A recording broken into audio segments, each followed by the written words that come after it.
je ne dis pas, je ne suis pas en train de dire attention que état bi daf ko nu mu tudd ci waay dañuy dal ci kaw pour mu mën a bañ a bokk. non da nga ne man dama état jàpp bi juridiquement mënta bàyyi ñii non ñu bokk ci juridiquement élection yoo xam ne ñu leen waaw si toppee si muy chef non d'inculpation. bien sûr écoutez juridiquement je parle de la candidature de Bassirou Diomaye Faye juridiquement rien ne doit empêcher Bassirou Diomaye Faye mu bokk ci élection yi ci yoon bokk boo ko tegee ci droit parce qu'il n'y a pas encore eu de décision définitive d'accord ok parce que loolu dama bëgg leer je n'ai pas dit que état dañ koy gàllankoor ba nga xam ne du bokk juridiquement boo ko tegee ci yoon amul dara loo xam dafay tere Bassirou Diomaye Faye mu bokk. mais il se trouve qu'au-delà du droit l'état est une réalité politique et si l'on considère que l'état est une réalité politique boo dalee ci kaw état nga atteindre à la sûreté de l'état peut également se braquer dal sa kaw c'est ce qu'on appelle communément la raison d'état. Ça veut dire que ce sont des actes qui sont posés par l'État et qui ne sont pas forcément justifiés par le droit. mais acte yi soo sumee sa casquette juridique te ko ne le na ñëw si simple citoyen bi est-ce que jàpp nga ni acte yooyu noonu gis nañ ñu koy posé fii Sénégal Vincent sa bonne foi rek waaw c'est-à-dire yooyu ñuy toppee ay terrorisme rek ki appel à l'insurrection est-ce que yooyu gis na ko. non yooyu gis naa ko. gis nga ko fi. dama koy bind. non man dama jàpp ne yooyu ce sont des actes qui sont extrêmement graves gis nga grand Sénégal nous avons connu beaucoup de politiciens beaucoup de phénomènes politiques et d'influenceurs politiques mais c'est la première fois que benn politicien de la trempe de Ousmane Sonko transforme le militantisme en un banditisme abject. non Vincent yaa ngi dugg si c'est cadre politique bi nag Vincent nag. non permettez-moi l'usage du mot. permettez-moi l'usage du mot. ok parce que xam nga ak lu mënti xew au-delà du droit au-delà des textes juridiques il y a ce qu'on appelle la politique il faut que ñu wax ci également si vous le permettez bien sûr man dama jàpp ne ay cocktail molotov sànni ko ci ay bus yàq BRT bi yooyu ce sont des actes criminels. mais loolu lépp dara wóolu ko ñi faree Ousmane Sonko ñoo ko def tijji woon nañ ay commission d'enquête ba tey jii ñi ngi toog di xaar le cocktail molotov kan la. étant d'autres ba tey mënuñoo woon ni que ni donc yaa ngi anticiper jugement bi dafa mel ni Vincent. non je ne suis pas en train d'anticiper je suis en train d'apprécier les actes d'accord anticiper mu ba léegi parce que waxuma ne il y a une décision définitive loolu yoon moo koy gérer mais dama ne en tant que citoyen j'ai le droit d'apprécier la nature des actes posés par Ousmane Sonko et ses militants. Alors n'oubliez pas qu'à chaque fois que Ousmane Sonko était en face de la justice il a toujours demandé à ses militants de sortir xam nga ay militants ba leen ne génn leen dañuy génn lu leen neex la ñuy def parce que mënoo woote patriotisme nga yàq li nga xam te ne suñu réew moo ko moom parce que le patriotisme par définition mooy lan c'est l'amour de sa patrie fi nga dëkk la terre qui t'a vu naître dëkk boobu da nga koy bëgg li ci ne mais mënuma admettre mënuma concevoir nga nekk citoyen dëkk Sénégal ba pare dem ba ci terre bi wala BRT bi ko yàq. alors merci beaucoup Vincent acte criminel. jaajëf ñu lay jaajëfal bu baax a baax am na solo peut-être dinañ la am ci plateau bi espérons incha allah. Je vous en prie, il n'y a pas de souci. Merci beaucoup Vincent pour tous ces éclaircissements. Ñu koy remercier bu baax a baax ma leen fàttali Vincent aussi juriste la mun su moom leen daal jëloon si li nga xam ne mooy bu mu jokkoo bi di ko jaajëfal bu baax a baax encore une fois donc ma leen fàttali ba tey donc Birame Cissé alors donc Birame Cissé ñu gën ko xamee si ki nga xam ne moo di Vincent donc il s'appelle Birame Cissé mu nekk juriste ñu koy jaajëfal bu baax a baax encore une fois donc dañuy jéem a jël keneen si ligne bi justement ñu fa leen daal di ànd ak moom par rapport ak li nga xam ni itam tey xew na fi alors ñu daal di jéem a jël ki nga xam ne que mu di Jean bu li nga xam ne que mu di Mimi 2024 ak moom ñu fa leen daal di mën a waxtaane par rapport ak wàllu wu nu mel alors ñu daal di jël ki nga xam ne que mu di Jean ma leen fàttali aussi suba le ki nga xam ne rek moo di Ayib Daffé peut-être parce que Sonko moo génn numéro 4 wala daal di dem fa nga xam ni itam mooy saanu ko conseil constitutionnel ñu fa leen daal di amal li nga xam ne que moo di lu daal di ñeel ñu daal di xool waaye itam taxaw bu baax a baax si boobu di li nga xam ne que moo di dossier yi nga xam ni itam déposé ko fa en tout cas les avis sont mitigés ñi jàpp ni dafa doon matal li nga xam ne que moo di 9 yi waaye itam am na ñu jàpp ni ki nga xam ne que moo di Ousmane Sonko peut-être li nga xam ne que moo di constat huissier de justice bi mën na ko daal di li nga xam ne que moo di remplacer parce que laaj na li nga xam ne que moo di justement lu daal di ñeel ces fiches de parrainage kenn joxu ko ko et tant d'autres donc dañuy daal di jéem a jël ki nga xam ne que moo di Ahmed Dian daal di fare si li nga xam ne que moo di Mimi 2024 ñoom itam ñu xaw a sori lool si mbir yi alors Ahmed ñu lay nuyu bu baax a baax a baax di la ziar c'est toujours un plaisir de la dalal si plateau bi alors Ahmed bàyyi nga daal di nuyu téléspectateurs yi. vas-y. alors ñu lay nuyu bu baax Ahmed. allo ñu lay nuyu bu baax. ñoo ngi lay delloo nuyu. ñu lay ziar Ahmed ñu lay ziar bu baax. waaw ñoo yàlla na ko ziar. alors jaajëf alors Ahmed tey conseil constitutionnel ñëw na si première étape bi nag mooy li nga xam ne rek moo di justement vérifier xool li nga xam ne que moo di amal wàllu tirage au sort laata moo ñëw si vérification bi ñu bëri jàpp neen ni fit bi ngeen taxawaloon transparence jëmale si élection yi seen xel war na daal di mën a daal parce que lii benn pas la jëmale si nga xam ne que moo di la transparence sur ces élections exactement ba jàngat nga si def premièrement sur la forme par rapport ak tey ni conseil constitutionnel tey permettre télé yi ñu daal di koy teg en direct waaye itam amal li nga xam ne que moo di boobu de tirage au sort.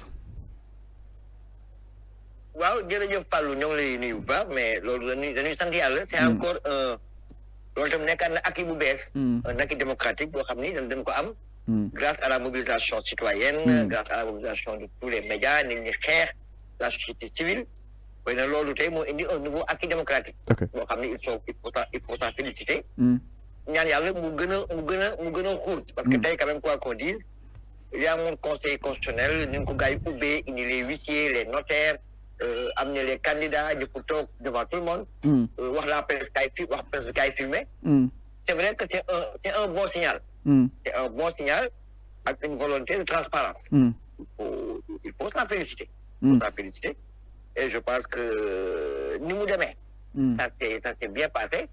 Mais nous empêchons nous une observation pour que peut-être dans l'avenir, nous nous améliorer. Mais globalement, et sur le principe, je pense que on n'a pas de crainte. Mais on est extrait pour analyser un processus démocratique. Non, parce que yéen a taxawul fit bëgg a mettre Macky Sall devant ses responsabilités ngeen woote ay élections yu transparentes ak inclusives. mais moo tax ma ne la tey li am tey. c'est une victoire. xel dal na si c'est une victoire. non c'est un début de victoire. Le FIT se battait pour la transparence li am tey c'est quand même un bon signal de transparence. Mais d'abord, nous baisser la garde, dans les c'est acquis. C'est un bon acquis, mais on restera vigilant pour le reste. Et jusqu'au bout, la mobilisation doit continuer, le contrôle doit continuer, on doit rester vigilant. Mais les Amtaï, c'est un bon début, il faut s'en féliciter. Rafetna, encore. En tout cas, on a encore de Rafet Bangamni, on dit les quatre, nous critiquer. Mais ça n'empêche pas d'être vigilant. Donc, donc on reste vigilant. Ça a été une bonne matinée. On a fait un bon tirage. Mais ça n'empêche pas de continuer à nous battre pour les acquis démocratiques, pour la transparence et pour l'inclusivité des élections. Alors, donc, jàpp nga ni instant bi li ñu jot a gis nii dal na xel donc seen ay combat moo porté ay fruits combat ba porté fruits xam nga ci processus démocratique amul dara luñ ciy maye dans le processus démocratique amul dara luñ ciy maye lépp da nga koy jëli da nga koy xeex da nga koy wuti. waaw tey aujourd'hui toute l'opposition réunie autour du FIT. taxaw na xeex na ci imposé wu na teg ay actes wax na ci débat na ci. et le résultat mooy tey le conseil était obligé d'être plus ouvert qu'avant. Mais loolu mooy combat démocratique. nit ñi xeex am benn affaire téye ko. c'est un acquis important il faut s'en féliciter mais encore une fois du tax nu baisser la garde du tax nu wax ni c'est fini on a gagné non on a gagné un élément important nañ fexe ba loolu sax te am yeneen combat yu ñu mën suñu kanam parce que combat yi jaagul. alors aussi Dian ñu gis ni tirage au sort la lépp jaar na si li nga xam ne que mu di norme yi. Mais li jot a gis en tant que peut-être nga nekk un analyste politique waaye su nga daal di bokk si Mimi 2024 mooy ñi positionné les premières franchement doo naan Aminata Touré peut-être Bougane Gueye Dany Abdourahmane Diouf peut-être Sonko ak Bassirou Diomaye Faye ñooñu ñoo nekkoon nga xam nekk moo di première tendance yi mais ñu gis ni yéen ñu yóbbu leen xaw a sori je pense que c'est les centres de place hein, n'est-ce pas 66 Mimi Touré 66e 66e waaw 66e donc juuma foofu noonu alors ngeen xaw a sori lool si li nga xam nekk moo di justement si yéen mbir yi est-ce que concrètement monsieur Dieng tiitoo leen si li nga xam nekk moo di ay doublons wala kon am na loo leen toogaale au cas où conseil bi su leen woowee ngeen mën koo mottali. waaw d'abord dañuy sant yàlla parce que dans le processus électoral. rien que nga àgg ba ci niveau dépôt c'est une victoire ñun waa kër Mimi Touré.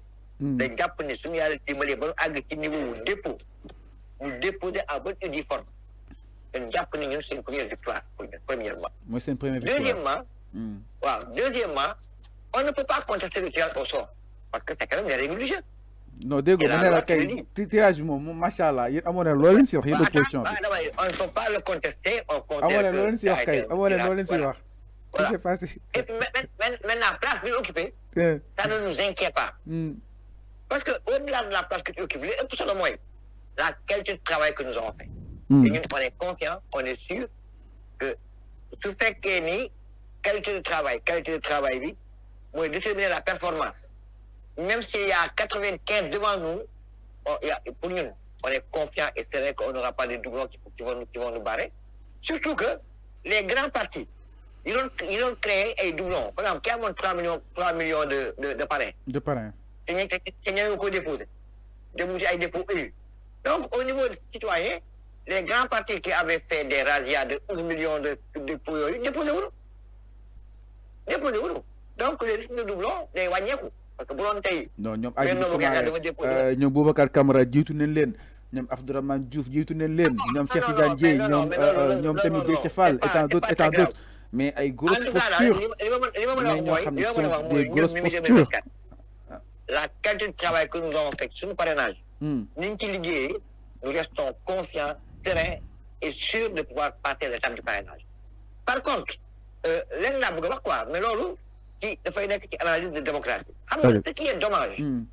mooy tirage au sort bi baax na parce que ça c'est transparent mais am na inconvénient. L'inconvénient bi mooy aujourd'hui on risque de confier le sort du pays à un tirage au sort. Ça également c'est un problème sur lequel il faut ñu xalaat ci pour corriger ko. Quand un pays en arrive à confier son sort à un tirage au sort, bon, c'est une tragédie. Mais qu'est-ce que vous proposez à la place? Non, c'est ce que je dis. Un processus démocratique, plus vous avancez, plus tu fais des constats et tu améliores. Aujourd'hui, on a tiré au sort, on a vu des candidats, tous de même dignité, mais je prends le cas de Bougane Gueye Dany. Quoi qu'on dise, on est avec lui, on n'est pas avec lui, etc. S'il se retrouve à la 88e place, ça veut dire qu'il y a un risque. Que yeneen candidat jiitu ko mu perdre élection. Il y a un risque quand même, il y a un risque énorme. Bougane Gueye ne mérite pas de perdre des élections par un tirage au sort. Il ne le mérite pas. On ne doit pas l'éliminer parce qu'il y a un tirage au sort qui lui a été défavorable.